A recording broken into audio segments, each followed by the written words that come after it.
গোলা চিপে ধরে অনেকটা কিছু মেম্বার 88 লাখ টাকা একজনে এই এক বরাদ্দে নিয়ে গেছে।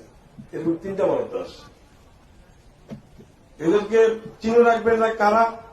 এদের মধ্যে আমি পাহাড়ি ভাইদের বদনাম করবো না। আমি বাঙালি হিসেবে বাঙালিদের মধ্যে আমাদের এই যে এখানে লতিফ প্রিন্সিপাল নামে একজন আছে, তিনি লতিফ প্রিন্সিপাল পাঞ্চলে তিনি 88 লাখ টাকার বাদ পাইছে। সুমন নামে এক মানে ফাউল কি বলে এটা বইরে গিয়ে আসছে ঢাকা থেকে, সে ঘুরছে ফ্লাইট বার্তায়, সে 88 লাখ পাইছে। আমি ধন্যবাদ জানাচ্ছি বিলকতিপুরাকে যে এমন একটা চমৎকার প্রশ্ন করেছেন। এই টন গুলো কিন্তু জনগণ পায় না। এবারে 3টা টন আসছে, 3 দফায়। কিছু কিছু মেম্বার, সব মেম্বার না, এক দফায় 88 লক্ষ টাকা করে ভাগ করে নিয়ে গেছে। আসছে কিন্তু জনগণের জন্য, আপনাদের জন্য। এখানে কিন্তু বর্তমান চেয়ারম্যানকে আমি দায়ী করবো না।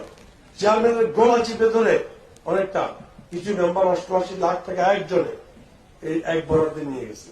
এরকম 3টা বরাদ্দ আসে। এদেরকে চিনে রাখবেন না কারা। এদের মধ্যে আমি পাহাড়ি ভাইদের বদনাম করবো না।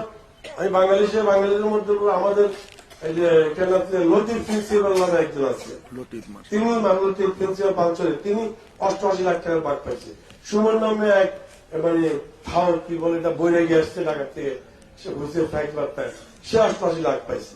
আর কি জুম্মা এই মাইয়া পাইছে 88 লাখ টাকা। এক ভাগে 3 ভাগ গেছে। তাহলে এই টাকাটা যদি জনগণের কাছে যেত, আপনাদের মাধ্যমে যদি যাওয়া ছাড়া কোনো উপায় নেই। আমরা আগামীতে আপনার এই প্রশ্নটা লিখে রাখবো। এগুলো আগামীতে আমরা ইনশাল্লাহ যদি দায়িত্ব দেন, আমরা চেষ্টা করব মন্ত্রণালয় থেকে জেলা পরিষদ আসবে, জেলা পরিষদ, ইউনিয়ন পরিষদ এবং পৌরসভার মাধ্যমে কমিশনারদের মাধ্যমে যেন জনগণের কাছে এই টনগুলো বিতরণ করে। সেজন্য যদি আইন করতে না পারে, আমি একটা অন্যায় কাজ করব।